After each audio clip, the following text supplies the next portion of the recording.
हल्दीघाटी युवा महोत्सव के मुख्य अतिथि राजस्थान सरकार के मुख्यमंत्री सम्माननीय अशोक जी गहलोत साहब, यूथ बोर्ड के अध्यक्ष भाई सीताराम जी लांबा, राजस्थान सरकार के मंत्री भाई उदयलाल जी आंजना, अशोक जी चांदना जी, अमृता धवन जी, यूथ बोर्ड के अन्य सदस्यगण, उपस्थित मेवाड़ के नौजवान युवा साथियों, इस क्षेत्र का विधायक होने के नाते मैं आप सबका यहाँ पर हृदय से स्वागत करता हूँ।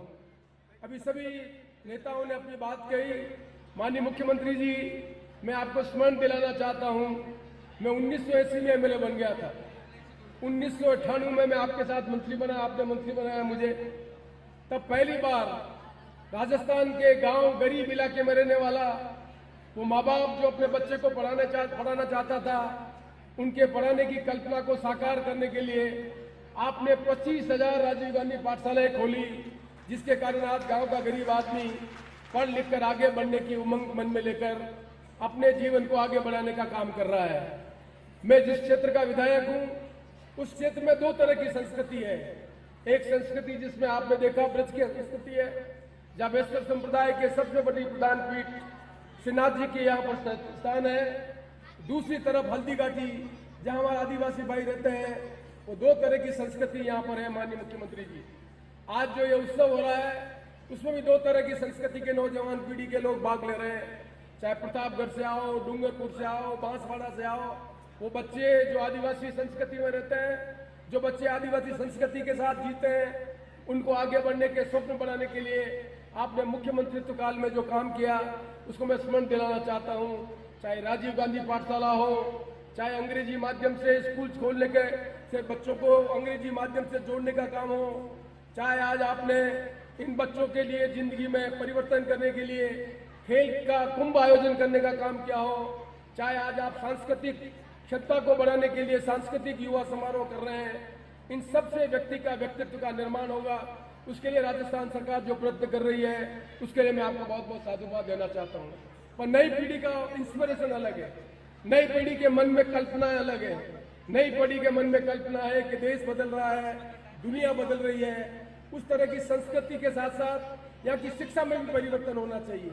आपने आईटी के माध्यम से राजस्थान सरकार में जो नवाचार कर रहे हैं, उसके लिए भी मैं आपको साधुवाद देना चाहता हूँ। पर माननीय मुख्यमंत्री जी, नौजवान पीढ़ी के बच्चे आगे बढ़े, उनके लिए आवश्यक है। इस कोरोना काल में जो दो तरह की पढ़ाई हो गई, एक तरफ वो बच्चे जिनके माँ बाप पढ़े लिखे नहीं थे, उन्होंने 2 साल तक जो पढ़ाई की घर पर, और एक जिनके माँ बाप पढ़े थे लिखे थे, उनके बच्चे जो आज पढ़ने के लिए आ रहे हैं, उनके बीच में शिक्षा के स्तर में बहुत बड़ा गैप आ गया है। आज आवश्यकता इस बात की है कि आईटी के माध्यम से उन बच्चों को जिनके माँ बाप पढ़े लिखे नहीं थे, उनके शिक्षा के स्तर को बढ़ाकर आने वाले समय में उनके जीवन में परिवर्तन करने के लिए 2 ही काम करना बहुत जरूरी है। माननीय मुख्यमंत्री जी, एक काम जो मैं समझता हूँ, स्पोकन लैंग्वेज के लिए आपको जगह जगह पर ये जो स्पोकन लैंग्वेज की लैब है, उसकी स्थापना की जानी चाहिए, जिससे हमारा बच्चा अंग्रेजी पढ़ लिख कर होशियार होकर अपनी बात को कह सके।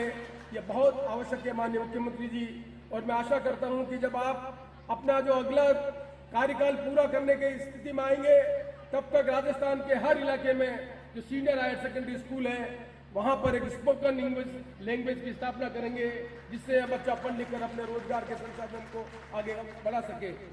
माननीय मुख्यमंत्री जी, ये भी आवश्यक है आज के जमाने में कि नौजवान पीढ़ी के जो बच्चे हैं, उन नौजवान पीढ़ी के बच्चों को आगे बढ़ाने के लिए हमें नवाचार के साथ साथ उनकी क्षमताओं का संवर्धन करने का जो हम काम कर रहे हैं, हमारी सरकारी नौकरियों की नीतियों में भी परिवर्तन करने की आवश्यकता है। किसी ने कल्पना नहीं की थी कि बॉक्सर हो गए उनको भी नौकरी मिलेगी। किसी ने कल्पना नहीं की थी कि जो सांस्कृतिक क्षमता रखने वाले आदमी, उनको भी नौकरी मिलेगी। पर टीवी की क्रांति ने एक नया काम किया है। बच्चा यदि पढ़ाई लिखाई में होशियार नहीं है, खेल कूद में होशियार है, अच्छा यदि फिजिकली उसकी बॉडी है, अच्छी संस्कृति को करने वाला है, तो आज टीवी के माध्यम से उनको रोजगार मिल रहा है। इसलिए फॉर्मल करिकुलम के साथ साथ हमें उन सुविधाओं को भी आगे बढ़ाने के लिए लोगों को प्लेटफॉर्म देने की आवश्यकता है, जिससे वो अपनी क्षमताओं को प्रदर्शित कर जीवन में आगे बढ़ाकर एम्प्लॉयमेंट ले सके। ये भी करने की आवश्यकता माननीय मुख्यमंत्री जी।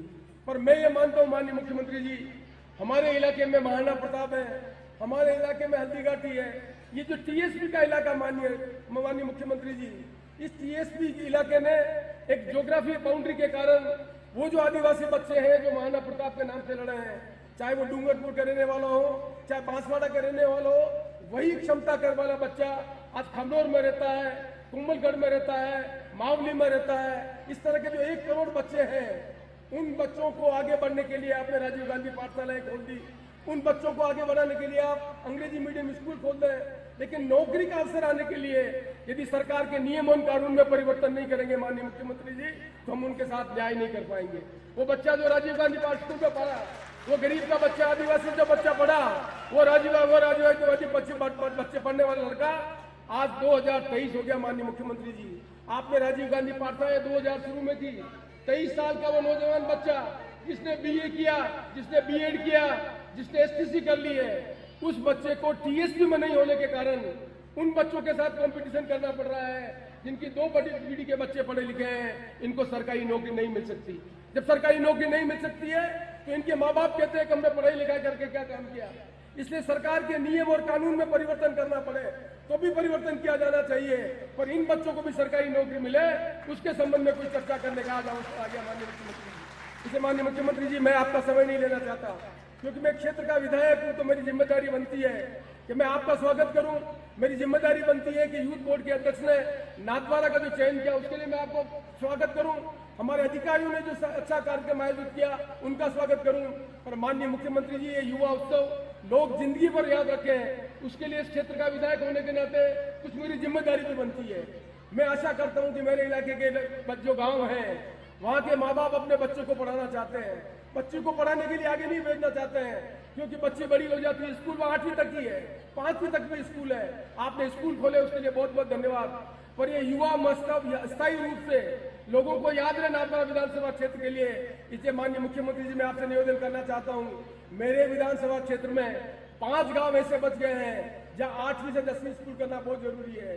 चाहे पासूनिया हो, चाहे गोपाकुड़ा हो, चाहे मादरसा का गुड़ा हो, चाहे हमारा छोटा बाणुजा हो, चाहे हमारा उसान हो, इन इलाके में रहने वाले जो भाई बच्चे हैं उनके मन में कल्पना कि मेरी बच्चे भी पढ़ी लिखकर 10वीं में आए, मेरा बच्चा भी पढ़ी लिखकर आज 10वीं में आए और आपके इन सांस्कृतिक प्रोग्राम में भाग ले। इसके लिए जरूरी है कि वहां सेकेंडरी स्कूल हो। तो मैं आपसे आशा करता हूं माननीय मुख्यमंत्री जी कि आप जिन योजनाओं को लेकर जनता को राहत दे रहे हैं, इस क्षेत्र का विधायक होने के नाते इस युवा महोत्सव की स्थायी याद को करने के लिए आप 5 सेकेंडरी स्कूल घोषणा करेंगे, जिससे मैं विश्वास दिला सकूं इन 5 स्कूल के निकलने वाला आदिवासी का बच्चा, इन 5 स्कूल से निकलने वाला ओबीसी का बच्चा, इन 5 स्कूल से पढ़ने वाली बच्ची जीवन में आगे बढ़ाने के लिए याद रख सके कि अशोक गहलोत जी मुख्यमंत्री आए थे, युवा महोत्सव हुआ था, वहां सेकेंडरी स्कूल बनी थी, मुझे पढ़ने का अवसर मिला और उन क्षमताओं का उपयोग लेकर मैं जीवन में आगे बढ़ सका और बढ़ सकी। इस अवसर को स्थायी करने के लिए मैं आपसे जरूर आशा करूंगा कि अवसर तो नहीं है पर एक जनप्रतिनिधि का कर्तव्य होता है कि मुख्यमंत्री की उपस्थिति का लाभ लेना चाहिए। इसे लाभ लेने के मैं आपसे निवेदन करना चाहता हूं कि जब अपना भाषण दें तो आप जरूर घोषणा करें जिससे स्थायी याद लोगों के मन में रह सके। इन्हीं सब शब्दों के साथ मैं राजस्थान सरकार का बहुत बहुत आभार व्यक्त करता हूं कि राजस्थान सरकार जनता की हित के लिए निर्णय कर रही है, राजस्थान सरकार नौजवान पीढ़ी के लिए हित कर रही है और माननीय मुख्यमंत्री जी के मन में यह कल्पना है कि राजस्थान का जो नौजवान है वो खेल में आगे बढ़े, वो सांस्कृतिक क्षेत्र में आगे बढ़े, वो शिक्षा के क्षेत्र में आगे बढ़े।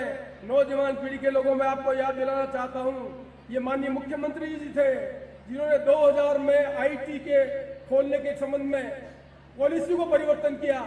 उस समय तक राजस्थान में केवल मात्र 750 लड़के लोग कंप्यूटर में एजुकेशन ले रहे थे।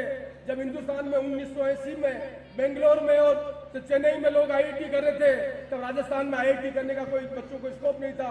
पर माननीय मुख्यमंत्री जी के निर्णय के कारण आज जितने भी इंजीनियरिंग कॉलेज खुले हैं, जितने भी मेडिकल कॉलेज खुले हैं, जितने भी फार्मेसी के कॉलेज खुले हैं, इन्हें नौजवान लोगों को अवसर दिया है कि आप अपनी क्षमता को बढ़ाकर आगे बढ़ने का काम करें।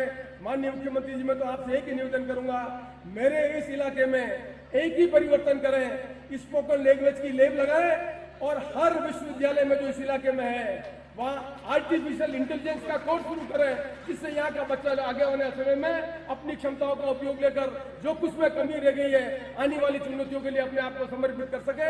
इससे जो भी इस क्षेत्र के विश्वविद्यालय हैं वह आर्टिफिशियल इंटेलिजेंस का करिकुलम शुरू होना चाहिए, जिससे यहाँ का बच्चा आगे बढ़कर अपने जीवन को सार्थक कर सके और ये युवा महोत्सव की जो यादगार है वो स्थायी रूप से रख सके। इन्हीं सब शब्दों के साथ मैं आप सबकी तरफ से, मेवाड़ के सारे नौजवान की तरफ से राजस्थान के मुख्यमंत्री जी का और युवा बोर्ड का बहुत बहुत आभार व्यक्त करता हूं कि आपने नाथद्वारा का चयन किया, जहां पर ये युवा महोत्सव का आयोजन किया। इसे माननीय मुख्यमंत्री जी आपका हृदय से बहुत बहुत आभार और युवा बोर्ड के सदस्यों का बहुत बहुत आभार, धन्यवाद, नमस्कार। और भगवान से प्रार्थना करते हैं कि मेवाड़ के जितने भी नौजवान पीढ़ी के लोग हैं पढ़े लिखे, होशियार हो, हकम बने, हुकूमत करे और देश और प्रदेश की प्रगति में सरकार के साथ जुड़कर अवसरों का लाभ लेकर आगे बढ़ने का काम करें। धन्यवाद, नमस्कार।